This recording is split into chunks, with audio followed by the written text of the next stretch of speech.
2024 के लोकसभा चुनाव के लिए बीजेपी ने लक्ष्य रखा है 80 में 80 सीटें जीतने का। और चित्रकूट में जो 3 दिनों का प्रशिक्षण शिविर हुआ उसमें यह रणनीति तय की गई कि आखिर कैसे इस लक्ष्य को हासिल किया जाए। खासतौर से अब बीजेपी का फोकस पसमानदा मुस्लिम, दलित और यादव वोट बैंक पर है और इसीलिए अब कहा जा रहा है कि इनको भी साथ लेकर चलना है। हमारे साथ उत्तर प्रदेश सरकार में अल्पसंख्यक कल्याण राज्य मंत्री दानिश आजाद अंसारी हैं, खुद पसमानदा समाज से आते हैं और इनसे जानेंगे कि आखिर बीजेपी तो कह रही है कि पसमानदा मुस्लिम्स को अपने साथ लाया जाए, लेकिन क्या वजह है कि वो दूरी बनाते हैं। दानिश जी, आप खुद पसमानदा समाज से आते हैं, एमएलसी भी नहीं थे, विधायक भी नहीं थे और आपको मंत्री बनाया गया। बीजेपी की कोशिश है कि पसमानदा समाज उसके साथ आए। 2022 में तो नहीं आया, 2024 में आएगा।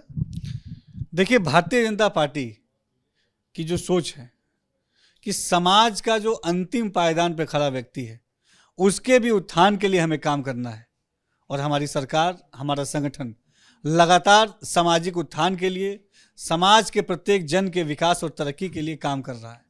आप देखिए कि हमारी सरकार चाहे केंद्र में हो मोदी जी के नेतृत्व में, चाहे उत्तर प्रदेश में योगी जी के नेतृत्व में, समाज के सभी वर्गों के उत्थान के लिए पूरी ईमानदारी से हम काम कर रहे हैं।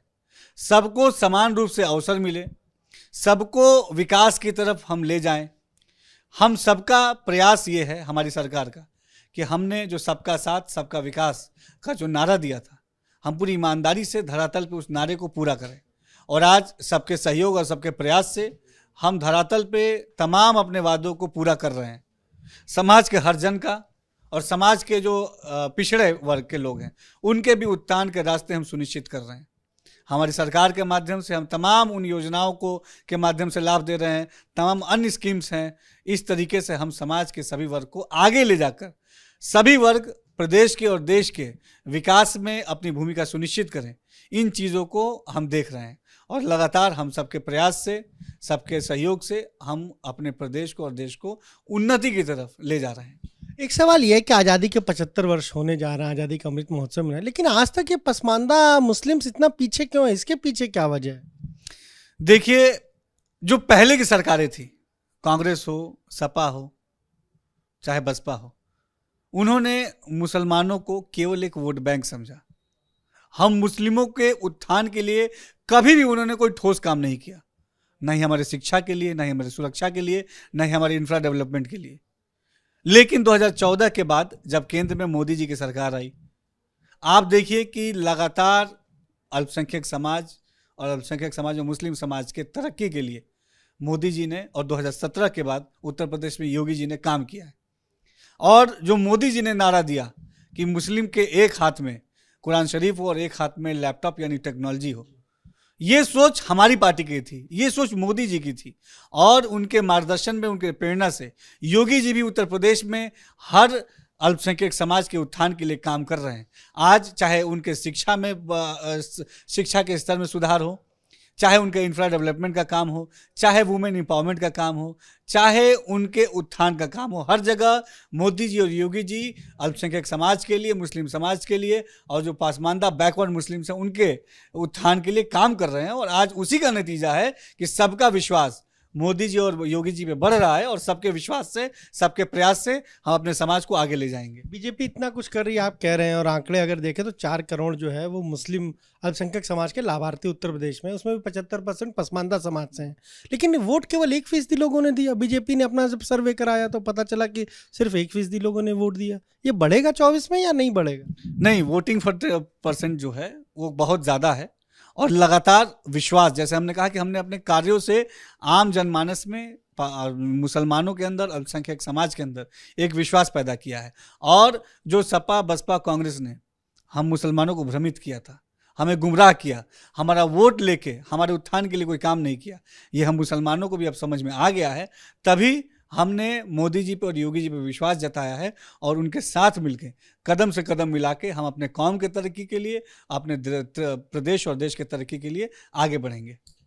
ये सिंगर हैं फरमानी, मुस्लिम सिंगर हैं, उन्होंने गा दिया हर हर शिव शंकर शंभू, तो उस पर मदरसों से और मौलाना उनको फतवा जारी कर रहे हैं। देखिए, संगीत एक कला है और हम सबको इसको कला की दृष्टि से देखना चाहिए और हम सबको अपनी जो महत्वपूर्ण सहभागिता है समाज का सौहार्द, प्यार और एकता बनाए रखने में सबको अपना सहयोग देना चाहिए। ये आज का भारत है, ये आज का उत्तर प्रदेश है। हम सबको विकास की बात सुननी और समझनी चाहिए और हम सब मिलजुल के विकास के पथ पे आगे बढ़ें। कानपुर में एक स्कूल में दुआ वहाँ पर शुरू हो गई है, उस पर विवाद हो गया है, प्राइवेट स्कूल। जैसे हमने कहा कि हम सबको ऐसी चीज़ों से बचना चाहिए जिससे समाज में कोई भी कॉन्फ्लिक्ट पैदा हो। हमारा भारत एकमात्र ऐसा देश है जहाँ पे सबको अपनी धार्मिक स्वतंत्रता है, कोई किसी जाति धर्म मजहब का हो, सबको अपनी स्वतंत्रता है। हम सबको अपनी स्वतंत्रता का सदुपयोग करना चाहिए और सबको मिलजुल के समाज के निर्माण में अपनी भूमिका देनी चाहिए। आपने मदरसों के लिए एक आदेश जारी किया आज़ादी के अमृत महोत्सव को लेकर 11 से 17 अगस्त तक के लिए। देखिए, बहुत गर्व की बात है कि हम सभी लोग आज़ादी का अमृत महोत्सव मना रहे हैं। जिन महान विभूतियों ने इस देश को आज़ाद करने के लिए अपना सर्वस्व कुर्बान कर दिया, शहीद हो गए, अपनी जान की परवाह नहीं करके अपने जान न्यौछावर कर दिए, ये हमारा वक्त है कि हमको उनको याद करना चाहिए, उनको ट्रिब्यूट करना चाहिए, उनको श्रद्धांजलि देनी चाहिए। और जो आज़ादी का अमृत महोत्सव आदरणीय मोदी जी और योगी जी द्वारा चलाया जा रहा है, इसमें अल्पसंख्यक समाज भी बढ़ चढ़ के हिस्सा ले रहा है। और हम सब, मदरसा हो, चाहे माइनॉरिटी इंस्टीट्यूट्स हो, चाहे अल्पसंख्यक समाज हो, चाहे मुस्लिम समाज हो, सभी हम बढ़ चढ़ के आगे इसमें सहभागिता करेंगे और देश के इस महान पर्व में हम सब गर्व से हमारा भारत देश महान, इस चीज़ को पूरे विश्व के पटल पर रखेंगे। तो ये आपने सुना, क्या कहना है अल्पसंख्यक कल्याण राज्य मंत्री दानिश अंसारी का। साफ तौर पर कह रहे हैं कि जिस तरीके से पसमानदा समाज को आगे लाने के लिए बीजेपी ने काम किया है 2014 से, उसी का असर है कि अब उत्तर प्रदेश में जो भी स्कीम्स है उसमें उनको भी फ़ायदा मिल रहा है। और अब जब आज़ादी का अमृत महोत्सव मनाया जा रहा है, 75 वर्ष हो रहे हैं, तो एक आदेश भी जारी किया है कि सभी मदरसों में 11 से 17 अगस्त तक धूमधाम से इसे मनाया जाए।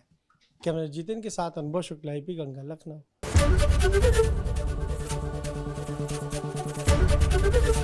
ABP गंगा, खबर आपकी, जुबान आपकी।